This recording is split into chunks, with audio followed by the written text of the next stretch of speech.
ప్రస్తుతం నాతో ఎమ్మెల్యే ముస్తఫా గారు ఉన్నారు. ఏంటి అసలు అమరావతిలో అంతా కూడా ముస్తఫా అంటున్నారు. ఏంటి ఆ సీక్రెట్? వైసీపీ జెండాలు రెపరెపలు ఏంటి? అసలు ఈ వైబ్రేషన్ ఏంటి? ముస్తఫా అంటే ఇక్కడ 10 సంవత్సరాలు సర్పంచ్ గా చేశాను. ఆ రోజుల్లో కృష్ణానది కట్ట తెగుతుందంటే ఆ రోజు కనీసం లారీలు భోజనం చాలా పంపించాను.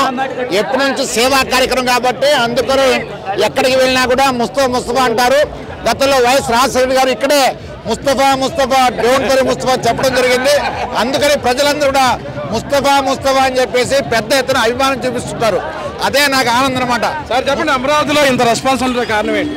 కారణం ఏంటంటే మన ముఖ్యమంత్రి జగన్మోహన్ గారు చేసే విధానం. ఎందుకంటే ప్రతి ఒక్కరు న్యాయం చేసే విధంగా అడుగులు వేస్తూ ప్రతి కులానికి ప్రతి మతానికి అందరికి కూడా మరి ఆయన అడుగులు ఆ విధంగా వేస్తారు. కాబట్టి అందుకనే ఈ వైఎస్ఆర్ కాంగ్రెస్ పార్టీ జెండా రెపరెపలాడుతుంది అనేది అది వాస్తవం అనమాట. తాడికొండలో సుచరిత గారికి ఎలా ఉండబోతుంది?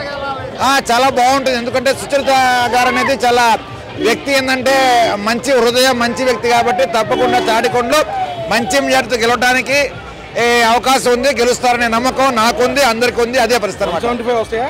అలా చెప్పను. 175 నేను చెప్పను, అలా అబద్ధాలు చెప్పను. ఉన్న వాస్తవం చెప్తాను. ప్రయత్నం ఎవరికైనా ప్రయత్నం చేయాలి, కోరికుంటుంది, ప్రయత్నం చేస్తాం. ఎన్ని విప్లవం సఫలం తర్వాత జరిగితే ప్రయత్నం మాత్రం కోరికుంటుంది. ఎక్కడో శిఖరాలు ఎక్కాలని కోరికుంటుంది. మాకు ప్రతి ఒక్కరు కోరుకుంటుంది. ఆకుల్లో మనం 170 అంటాం, కానీ దాంట్లో మ్యాక్సిమం మన ప్రభుత్వం ఏర్పడింది, మన మంచి మార్కులు వస్తాయని అవుతారు గ్యారంటీ అనమాట. మొత్తం మీద ఆంధ్రప్రదేశ్ లో తిరిగి ఆంధ్రప్రదేశ్ ముఖ్యమంత్రి జగన్ గారు ఉంటారని చెప్తున్నారు MLA Mustafa. Video journalist Vijay కలిసి తాడికొండలో అబ్దుల్ అలీ.